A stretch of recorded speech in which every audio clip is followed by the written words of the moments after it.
All right. Well, good evening and welcome to the Raymore City Council work session for Monday, July 20th, 2026. We have on our agenda this evening a couple of items, the first of which is an update on the Justice Center. I'll turn it over to Mr. Fearborn. Thank you, sir. I'll turn it over to Mr. Murdoch. Thank you, sir. Good evening, Mayor and members of the council. In front of you, you have a 61-page final report on the Justice Center concept design.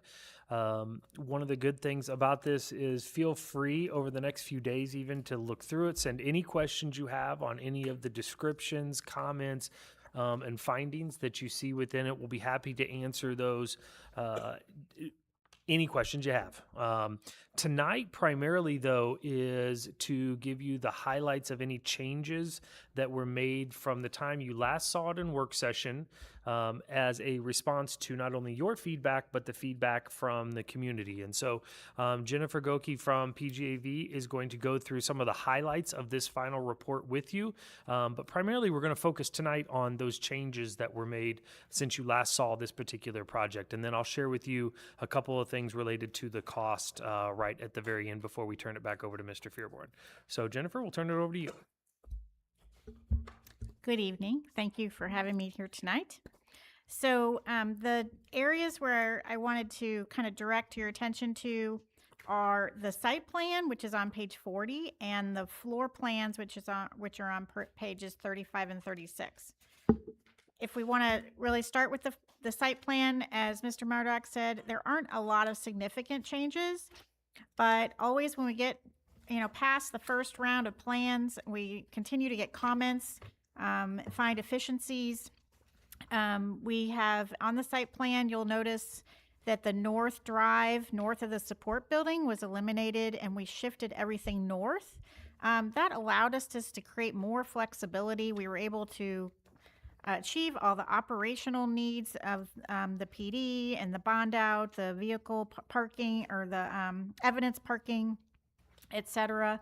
without the added drive.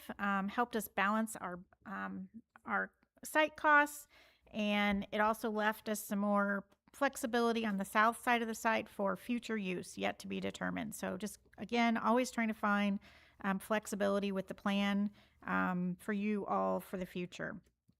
And then we've modified some simple things by relocating fencing, etc. But other than the significant, eliminating the north drive, I think that was the major change that was made there. And then focusing on the floor plans on pages 35 and 36. The changes include, starting at the top of the plan, it eliminated the vehicle exam bay at the far east end, and we already had an IT vehicle bay, so that allows for that functionality to happen in that one bay.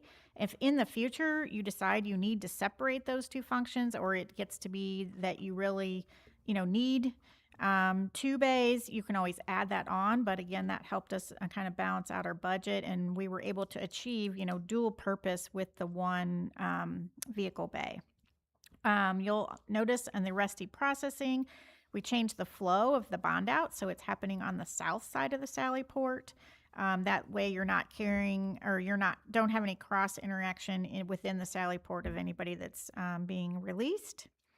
On this floor, another change you might notice is we've added toilet/locker rooms for the fitness area within the fitness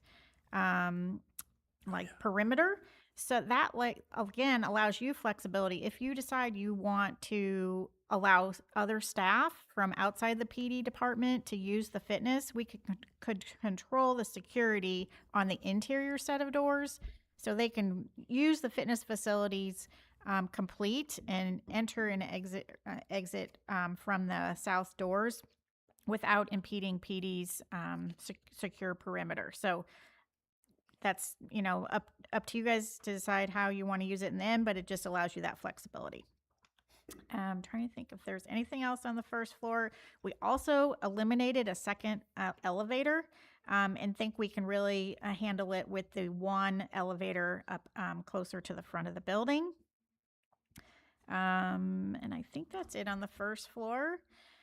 Moving up to the second floor, we've tweaked the flow of the courtroom function so that we have really kind of it's just improved. We've relocated the catering kitchen, provided opportunity for prosecutor interaction with their clients separate from the courtroom, and just kind of improved that whole operation and flow around the courtroom. Jennifer, I'm having a hard time reading it, but is there a defense attorney room set aside for client interaction? It is that very light blue room all the way to the left of the plan. Just below the courtroom, that is where an attorney would meet with their client. Okay, just above the court security office? Yes. Okay. Yes. So, and it's got a kind of vestibule, so it's got some privacy to it, Okay. separated from the courtroom. Thank you. Yeah. I think that was really a nice improvement. The catering kitchen below was probably larger than it needed to be, and it kind of projected into the courtroom. Now we kind of have a nice, clear, rectangular space. And what was displaced was some table and chair storage, but we were able to accommodate that within the courtroom, almost like a built-in casework at the back of the room. And those tables flip up and they kind of can be compacted in a wall storage solution. So, and you don't ever have to take all your chairs out. You're always going to have some use for chairs. So there's a lot of flexibility, and it offered some opportunity within the footprint to repurpose some space. Some other improvements. Just to further explain within the dispatch, we have flexibility for growth. So whether we expand our dispatch capabilities or we use that as a future crime, what do you call it? Crime scene opportunity. We've got the option there for that for future growth. And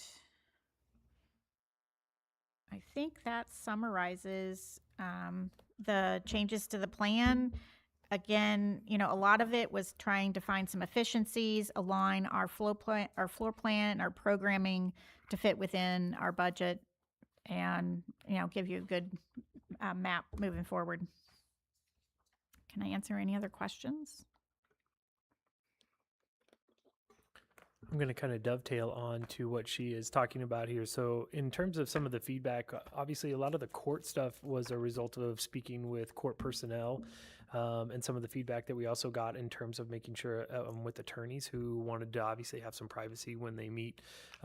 That's a little bit of a struggle, obviously, as some of you know, even within our current facility here, to be able to provide that particular space for those individuals to have those kinds of meetings. So the hoteling office providing that kind of vestibule and privacy is an important part of the flow for the courtroom.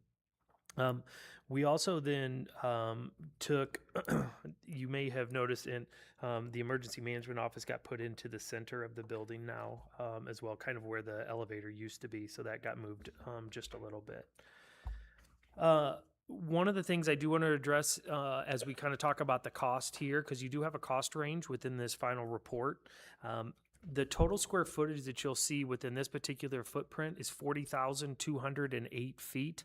That does not include the 3,600 feet that makes up the vehicle barn over in the very northeast corner of the property. So I just want to make sure that this is the footprint of the main building, and the support building is the 40,208 square feet.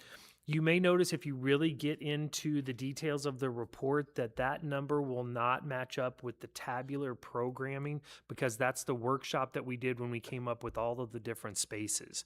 So you'll see just a slight variance of the square footage within the tabular program, where we then were able to create some efficiencies and lower the square footage even into the final product that you see here. The range that you get, and I think it's important to just kind of note the square footage range that you have here the per square foot price that you have. I apologize. The range that we have here for those 40,208 square feet is $759.92 a square foot on the low side. and that's $869.05 on the high side. That includes all of your costs, your site costs, your construction costs. It includes the soft costs even within this particular project. That is right in line with the costs that you would see throughout this particular region. It's a little lower than you would see, for example, if you were in Colorado, those kinds of things. And as we used some of those numbers from across the nation to get to this particular estimate.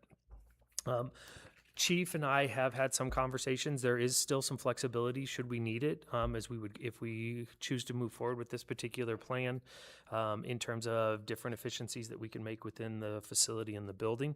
We certainly would be looking at those as we would go forward.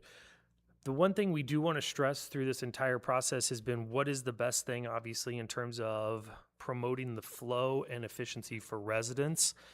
Ultimately, we serve the residents here. And so this particular concept design tried to maximize the flexibility for our residents, not only in how they would interact with the police department, but how they would be able to interact with court, have classes upstairs in that particular courtroom area, and keep a central focus on the facility for the residents while still keeping it secure on the backside for staff. That's why you have the secure parking lots, those kinds of things associated with this particular project.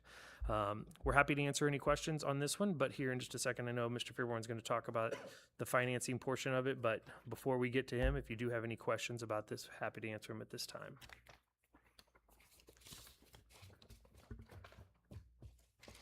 If not, I'll turn it over to Mr. Fairborn to talk about the financing portion. Thanks for both your presentations.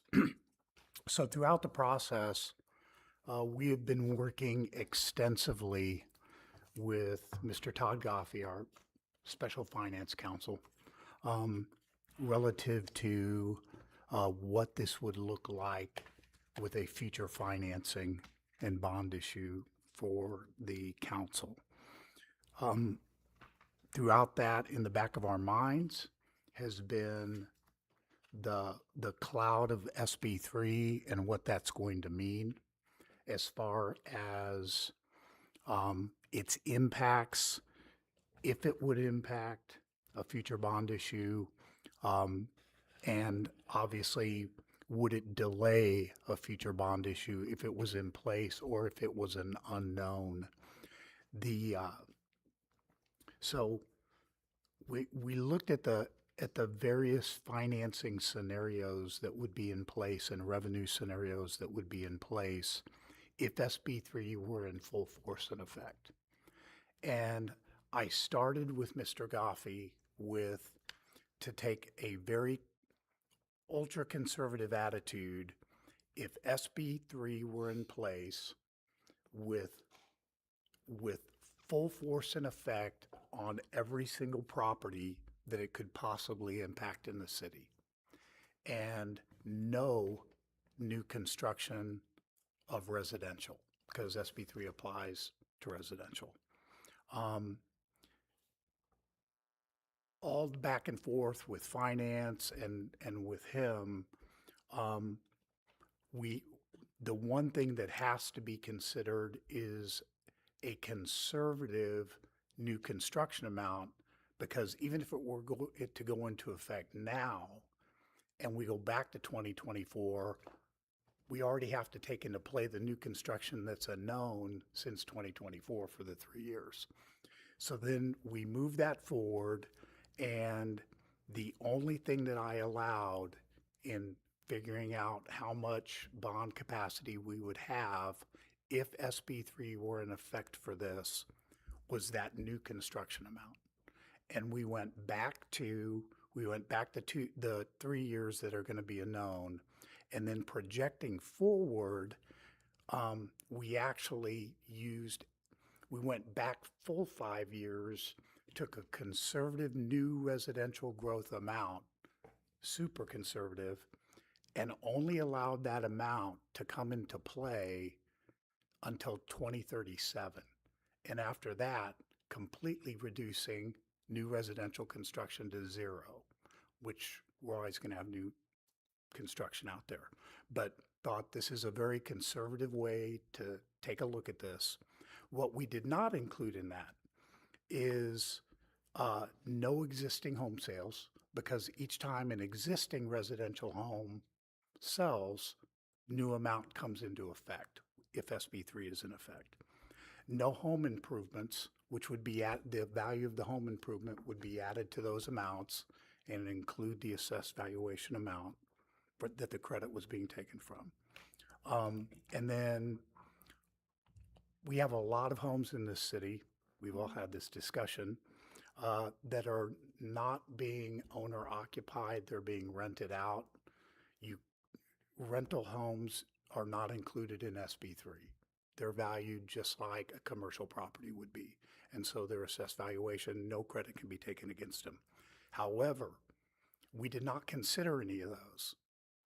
So without considering those, and SB3 being in effect or in partial effect, we can actually go to a bond issue, possibly more than this, of a minimum of $31 million. If SB3 is not in effect, we would have bonding a capacity in excess of $40 million. We don't need $40 million. Conservatively, when you look at the square footage prices, total square footage, site costs, FF&E, specialized equipment, et cetera, the low range for what we would be needing for full financing is $31 million. The upper range is $35 million. Currently in the restricted revenue fund to apply to this project, to be applied to the project, we have the restricted revenue full fund balance of $3,807,445. We have total restricted fund interest available for this project of $730,225. And we have the justice investment, which will be maturing in the next 14 days, of $154,141, for a total, in addition to whatever bonding capacity we would go with, of in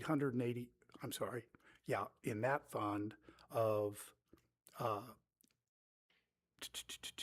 the $3,807,445 plus the $884,366 that those add up to. So roughly in excess of $4,600,000. You take that $4,600,000, a $31 million bond issue, and the upper end of this could be achieved even if we hit it. We do not think that we are going to hit the upper end of these cost estimates. I hate to even be throwing the numbers out, but I don't think we're going to get to 33 on this thing, but you just never know. A reminder to the council, any bond issue that would go out, bond issue passes from the voters, it's not like in the next 2 weeks we're going out and capturing that full amount. We're actually, and in fact, the bond issue segment that Todd got me, that Mr. Goffey got us, is actually first drawdown would be, or the last drawdown would be September of 2027. And you can be taking those down, and we do take them down in partials as they're needed, which means a last drawdown in September of 2027 would mean it would be April of 2028 before we would begin paying on the bond issue.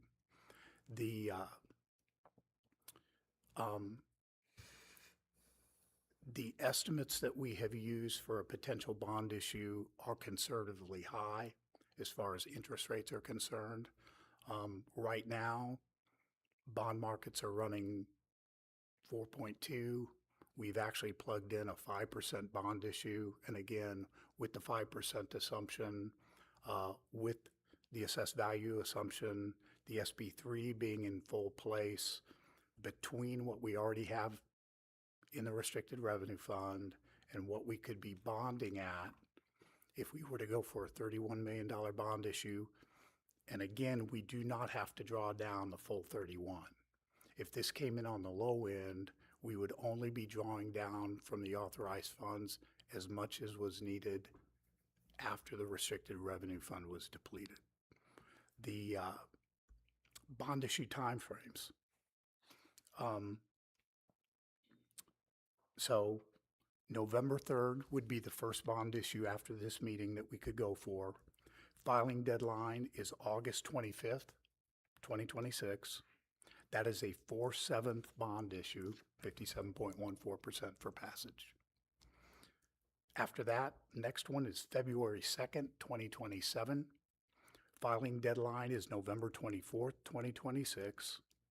That is a 2/3 bond issue, 66.67% for passage. Bond issue after that, April 6th, 2027. Filing deadline is January 26th, 2027. That is a 4/7 bond issue, 57.14% for passage. Happy to answer any questions.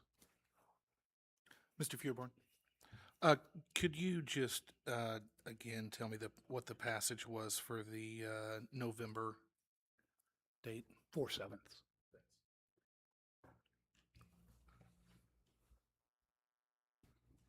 There's been considerable discussion from finance and staff, and it is up to the council to make a decision on when you would like us to put something on. Obviously, if you would be going for a November bond issue, that turnaround, we would prefer that the first reading be July 27th, a week from now.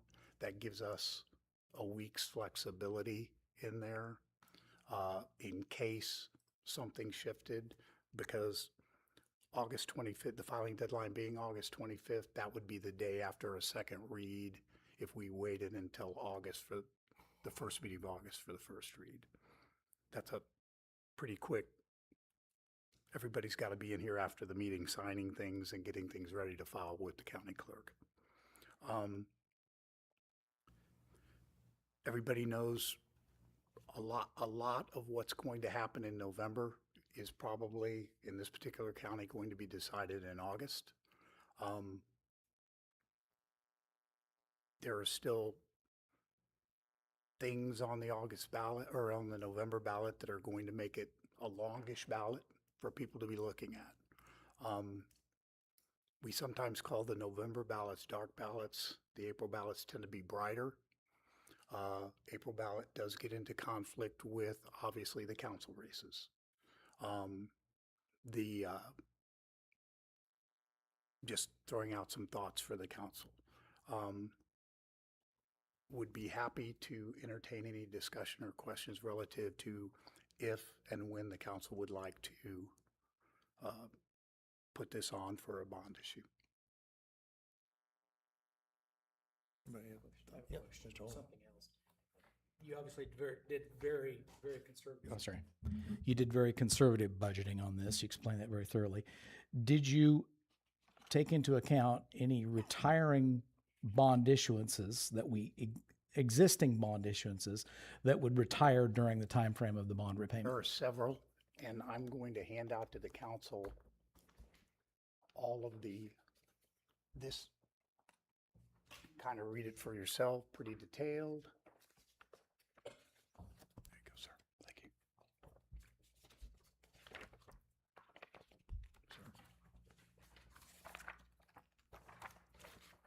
If you look at, we are actually going to be recommending to the council at your next regular meeting a defeasance because we're already there. Approximately $140,000 in savings to the taxpayers defeasing a portion of one of the bond issues. We will then, and you can see on page 3, all of the callable issues during the lifetime of this that would be in place. And obviously, anytime we're talking about a bond issue here, we are talking about a bond issue that would not impact the current debt service levy. It would remain at 7170. But there would be a number of callable issues during the period of this. And again, you can see from the front, And the key is what the fund balance is in the debt service fund. And you can see it gets a little bit steep even in the early on, which is why looking at future defeasances is also going to be appropriate and necessary.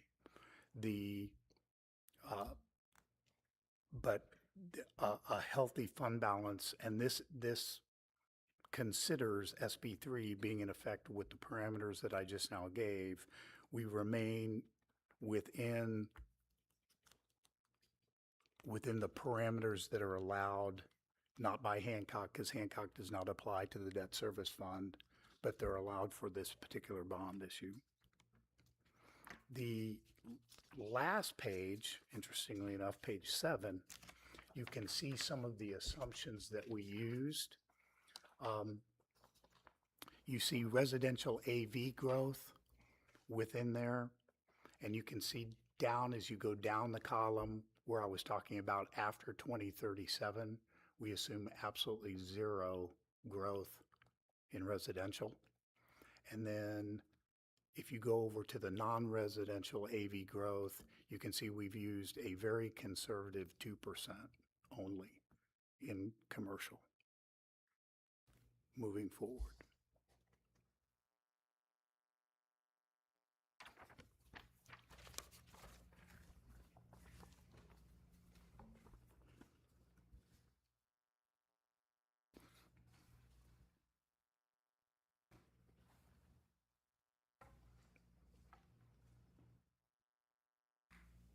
Staff would not recommend a February bond issue. Obviously, it's higher percentage and a steeper cost because we may be the only item that's on, so we would be bearing the entire cost rather than sharing the cost.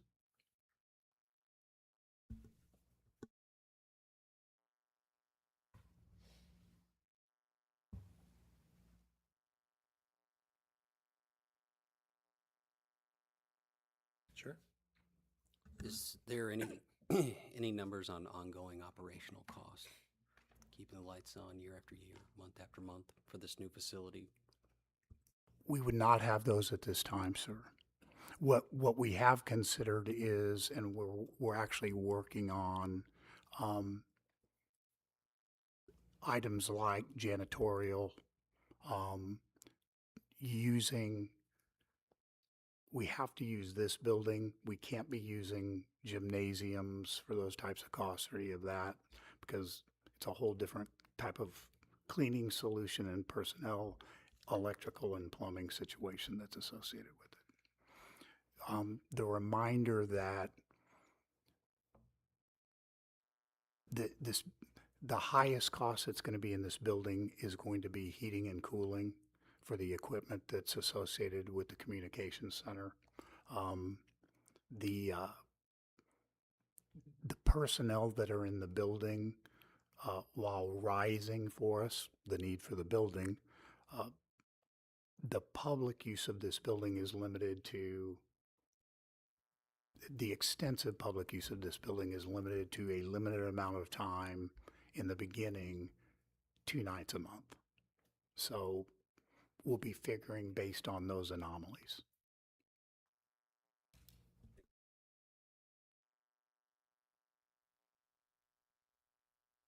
Anybody else have anything?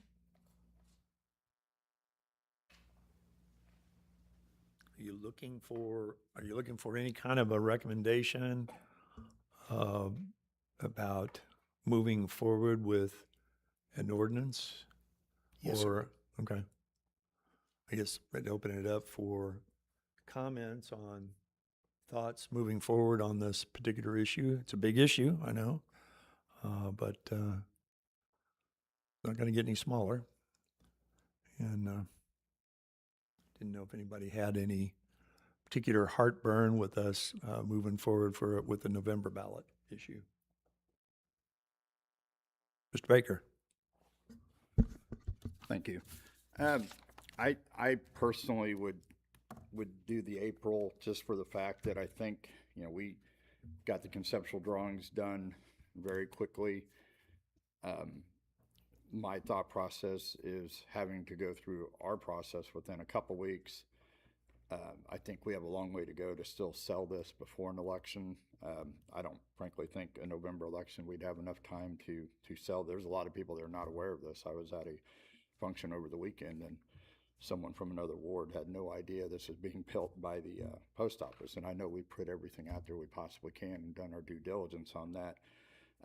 I think it better aligns on the April ballot as a typically a municipal election, and this is a municipal building, one of the bigger purchases that the city's been involved in. I think it better aligns in April as the messaging would be municipal, and everybody gets that. In a November election, people are looking at federal races and things like that.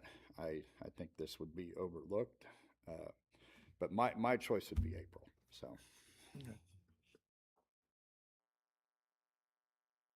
Any other comments, suggestions? Mr. Holman? I think we're better off with the November ballot. I think we'll have better turnout. I think there'll be more people that show up and voice their opinion on whether they want this as part of our future right now. I also think there certainly are people that don't know about it, but it's fairly fresh in the minds. We've offered a number of open public sessions, and so those people that were involved are expecting movement on this, and it's a good report. I think it's a good product. You've shown us the financing, so my preference would be the November ballot. Mr. Burke? As if I was a future incumbent, I would think that it would actually help me to have it in April as an incumbent, and because of that, I kind of feel like November might be more appropriate to not have it affect our council races, even though it probably would help me.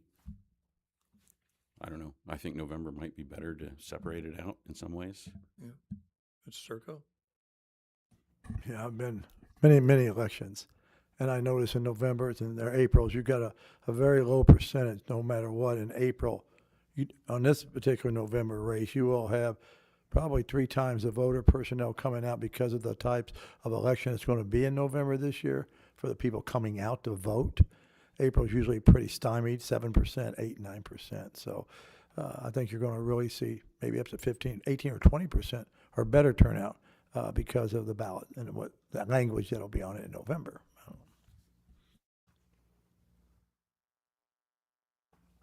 Mr. Barber? Yeah, I'm kind of going back and forth, but in my opinion, I think November is a better choice, just like Mr. Circo talked about and Mr. Holman about the number of people. I mean, we make a lot of decisions here that the folks vote for us, and we make those decisions. This is something that we're taking to the citizens of Raymore, and they're making a decision on it. So I think the more the merrier. I think we get more people there, then we won't have somebody saying, I didn't know we were building the Justice Center. So that, I think I'm leaning towards November. Okay. Mr. McDonald? Thank you. I'm a little bit the same. I think I can see maybe benefits of both ends of that. I'll say my fear in having a November ballot issue would be that as the city we're rushed clearly communicating the path forward, the finances, and all of that. And I would hope as we get to that point that residents would support that. We all know that our police department greatly needs this along with other city services. And what I would hate to see is a measure not pass because we had to rush it to ballot. For that simple reason, I would tend to lean toward April at this point. I know, again, that adds some time frame to completion, etc. But I think I would much rather grant the additional time to clearly communicate this with their constituents, with the citizens of Raymore, with businesses that can support this and help get the word out as well. in a little bit lengthier time heading up to a very crucial vote in the future of our city and the support that we're able to give to our services. Mr. Burke? I looked up again when we made the purchase, and it was over 4 years ago. So for someone to say they didn't know about it is meaning that they didn't seek out any information in the last 4 years about this, about what we're doing. And so I understand it, but we also, it's one way, it's a tough issue because that's been 2 election cycles ago, and I don't know. It's interesting because things do move so slowly. If you're not paying attention for 4 years, it's not that slow. I understand, but there's a lot of detail here that has recently come out, and I think a lot more information can be provided to the community. I wouldn't want there to be a split on the council when we propose the referendum on the ballot. It sounds to me like if we put it on a November ballot, there may be individuals in the room that might not be supportive of that, but I am hearing that there is support for an April ballot. There's some support for a ballot. And so maybe as a consensus, we agree to go full out with an education campaign, look at April as the ballot, and hopefully have a unified front from the council moving forward, which sends a positive message to the community as well. And I feel like that may be our best foot forward for the passage of something this important to the community. Yes, sir. I'd respond. One of my courses I took in trying to be certified to be a superintendent of schools is we did an entire course where we took a bond issue from Blue Springs that had already been done and pretended to do it from scratch. And it is the best thing to do to educate the people about what we're doing with their money.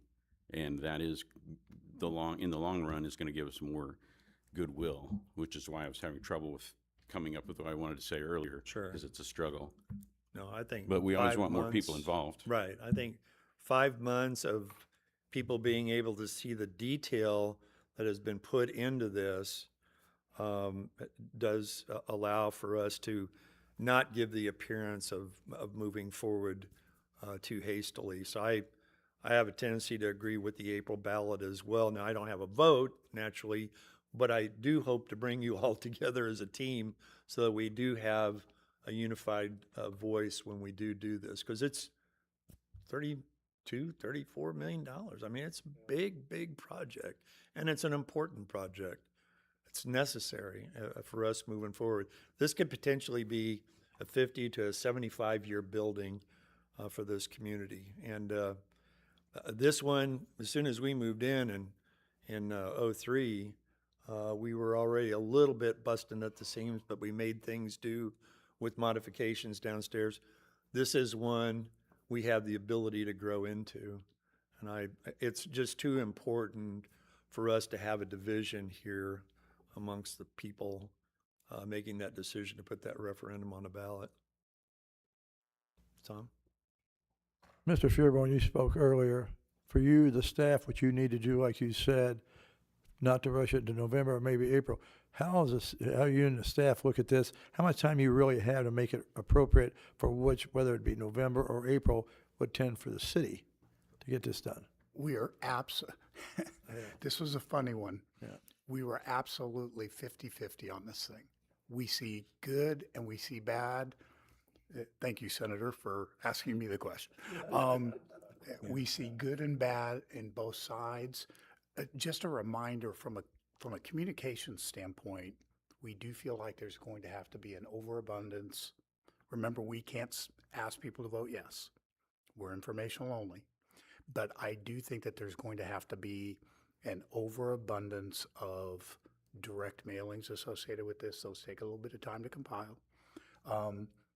But there is also, whether you're in November or you're in April, you never want to pull the trigger too soon. because people forget or it gets stale on them. So if we go to April, we can extend the time frame a little, but we don't want things, good example, we don't want to be, if we're going to go April, we want to be real careful not to be advertising something that then doesn't show up on the ballot in November. By doing something before November, we got to be real careful about that communication. April, beginning in January, once things have cleared, now it is when we would be doing the communications campaign for this. One other question. Then on advertising, is there a way the city can maybe appropriate a signage or something to say Future Justice Center coming or something so people would see that when they're driving and start being inquisitive of what we're doing? By just having a signage out there on the property of a future growth of that. I think you have to be very careful to assume the voters. You know, again, it's an internal education campaign. We go external, you got to have raw numbers and dates, and we don't have those yet, and we won't have those till after the first of the year. So yeah, we have to continue to talk about the project and what it does for the community. And it may go up in price. Everything goes up a little bit, but hopefully with the everything we've got working in our favor financially, I think we can potentially withstand that. Mr. Ullman? Mr. Fearborn, do we have any line of sight to other bond issues that would be either on the November or the April ballot outside of this one? Not at this time, sir. Okay, thank you. Yep. Yes, Mr. Baker. Would it not be easier to present, like, once we know SB3 and the rumor is by November we should get the ruling on that, would it be easier once that ruling comes out, whether it holds a muster, it gets thrown out or whatever, but if we have clarity with that, wouldn't it, I know the numbers are all super conservative, but I would think that a lot of people do talk about SB3 and the effects on our city income and potentially eroding it. So I'm just thinking if SB3 gets played out, whatever happens on the income tax thing, which really doesn't affect this, but we get all that behind us, I think then we go full steam on, okay, we know now our exact numbers of what we can do. And if prices go up and we know inflation, as it is, wage inflation, whatever else, that we might be able to buffer that more. If SB3 doesn't stand, then I think we probably have more room to use, but if that's true or not. And the reason the numbers that have played out here are very comforting is that I think if we go with April, we do have a clear line of sight, to use your term, sir, on it, if it gets turned down. If it is upheld, then we have to believe reasonably that it's going to be appealed to the Supreme Court out of Cole County. That's going to be a long, long time with the wait in place. Did ask Jonathan for an opinion on what happens if it does get upheld at Cole County and appealed to the Supreme Court, which we know would happen. Mr. Zur. I think we'd probably end up seeing it be either identifiable for individuals that would have to seek refunds if it was in excess, or alternatively, obviously, if there's money that was not collected initially, they'll have to come back in. The assessor would be able to come back in for those additional funds. You'd have multiple taxpayers out there filing appeals and seeking their refund applications.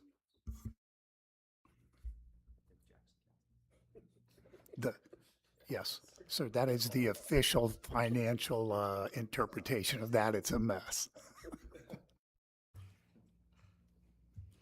Okay. So more to follow on this. It appears that there may be some consensus on moving toward the April ballot.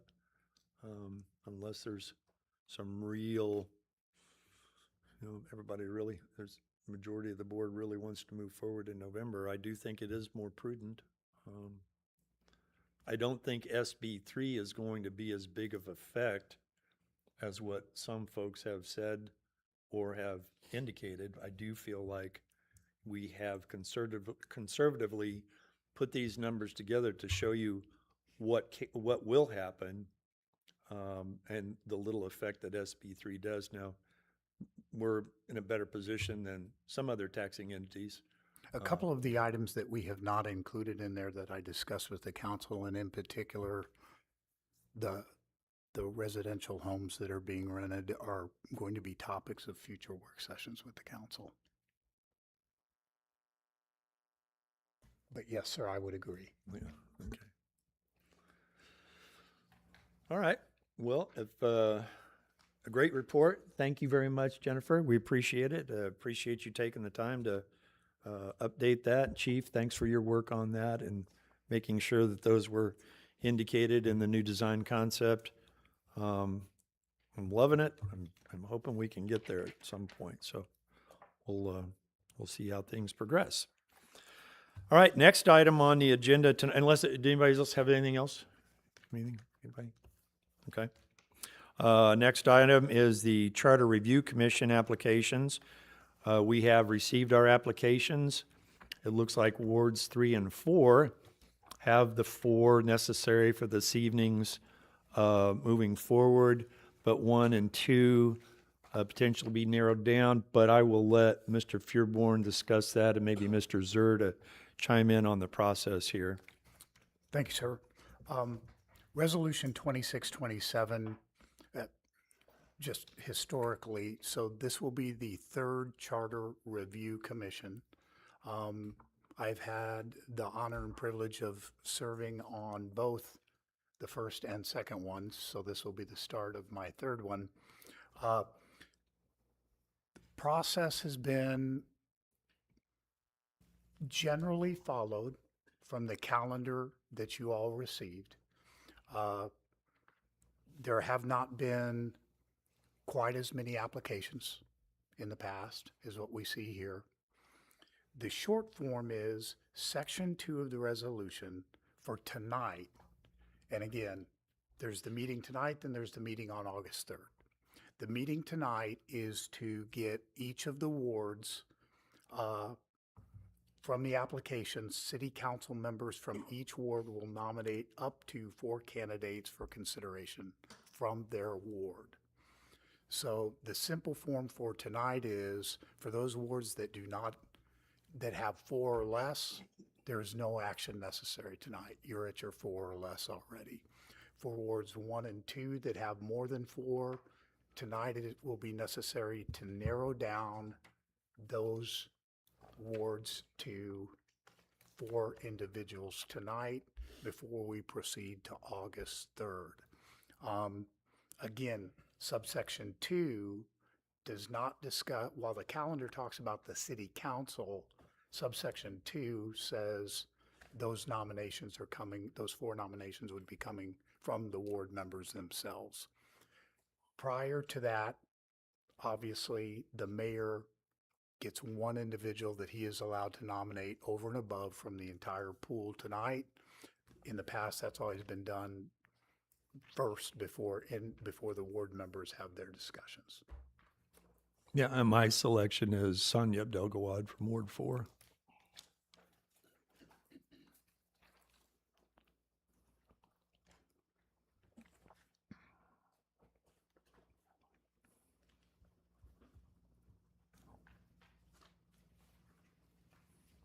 So if you just like to take it by ward number, Ward 1 members.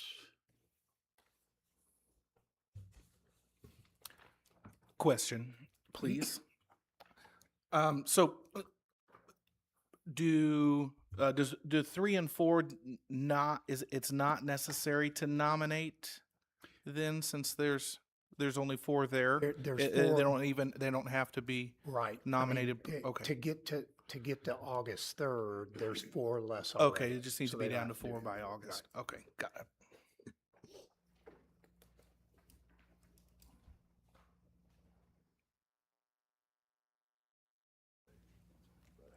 You ready?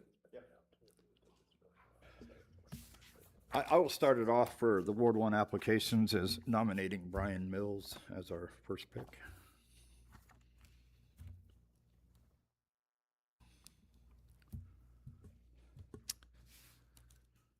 I had a couple folks on this list reach out to me, had some good conversations, and I just want to say for those tuning in or those folks, everyone who's applied, we really appreciate it. I think it was mentioned that we had more applicants than typical this year.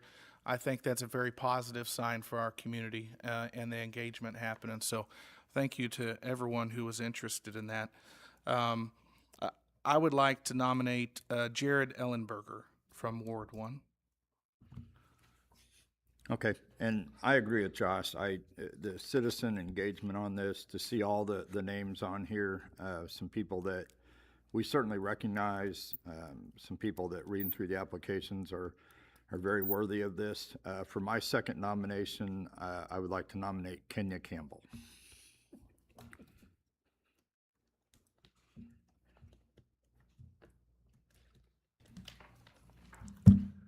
I would round Ward 1 out with the final nomination of Tabitha Baker.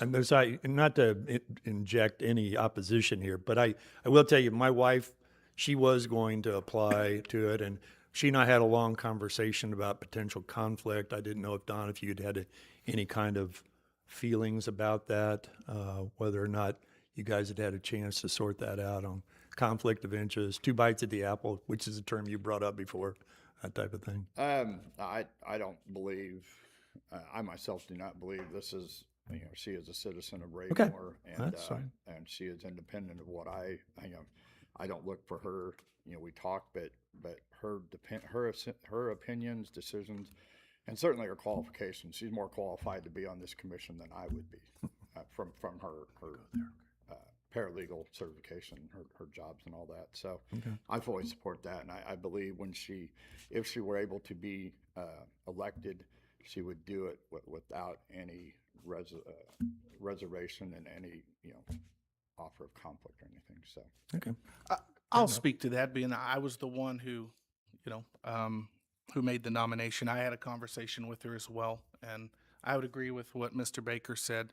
I think also, I think it's important for us to also remember that there are council members on these lists Correct. as well.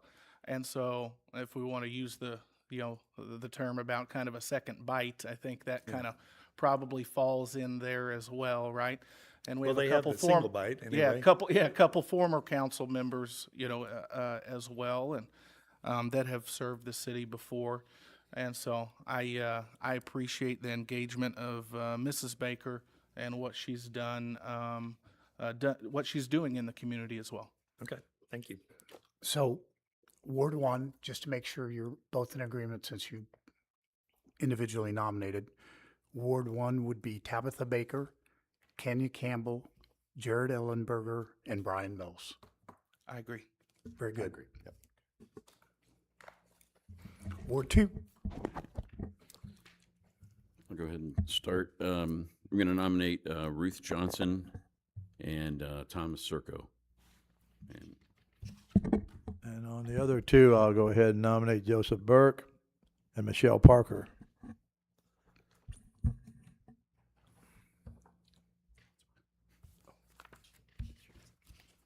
So to make sure you're both in agreement on the nominations, Joseph William Burke, the third, Tom Circo, Ruth Johnson, Michelle Parker. That concludes staff and council action on this item tonight, sir. Okay. All right, anybody have any comments or questions moving forward so far? Mr. Baker? Just because I was not here 10 years ago, when we meet in 2 weeks, how do we, what's the next steps? What will that entail as far as voting, one at a time or secret votes, or how does that work? It's actually not a vote, it's nominations because it's a work session. In the past, it has been ward finalizing their two, but then the entire council is allowed to have discussion on that particular item. And then, of course, the following regularly scheduled meeting, then the council actually formalizes a vote on that.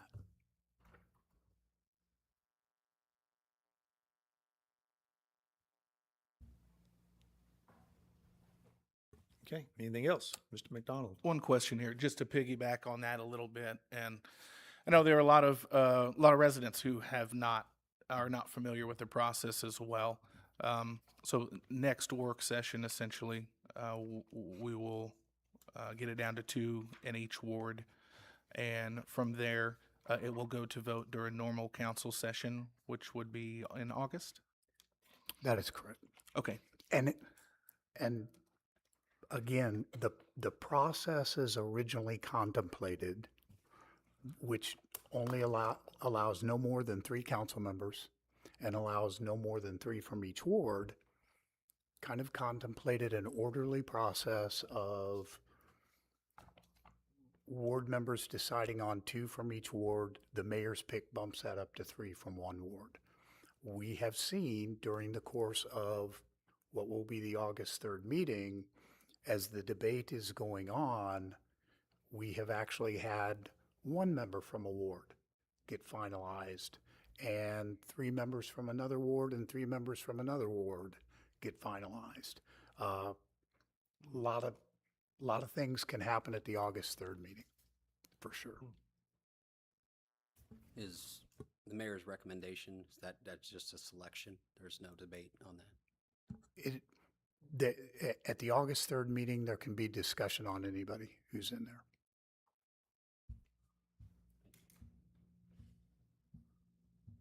And then, once we get through August 3rd, the reason the meeting does not occur, that it skips a regular meeting. And the reason for that is I write all of the nominated candidates, and they have to either accept or reject. They get one last chance to go, and because I have seen this be a very arduous process. Obviously, it's going on when the snow is flying through the winter. You're up here on cold Wednesday nights. As it starts to move into the summer months, if it's behind, which you hope it's not, again, one of the things that we've always emphasized is it's the Constitution. It is less is probably more. This is not changing code. You're not trying to change that level of detail. You're reviewing the existing Constitution and making some changes. Staff has some things that over time require us to recommend to the commission. These really need to be in because there's been enough change. But the first commission was long and drawn out. A lot of meetings, especially in the middle part of it. Actually had somebody pass away. One of the commission members during it had to name a new commission member. The last one was 1 meeting a month all the way through the September deadline, and went pretty well. The meetings were very limited to the homework assignment that had been given from the week before. Staff will have some recommendations for the commission on how best to get through that. Staff representatives are myself, Mr. Zur, and the city clerk. And they are public meetings. We actually have them in the executive conference room because the public is, they're waiting to see what comes out of it, not necessarily the engagement. They don't want to really see how the sausage gets made in that case. But they are televised.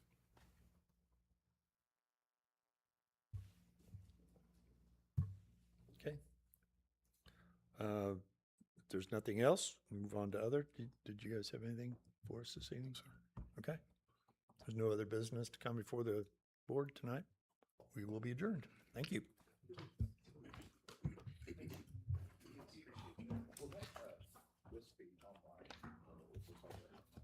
It's gonna be on my.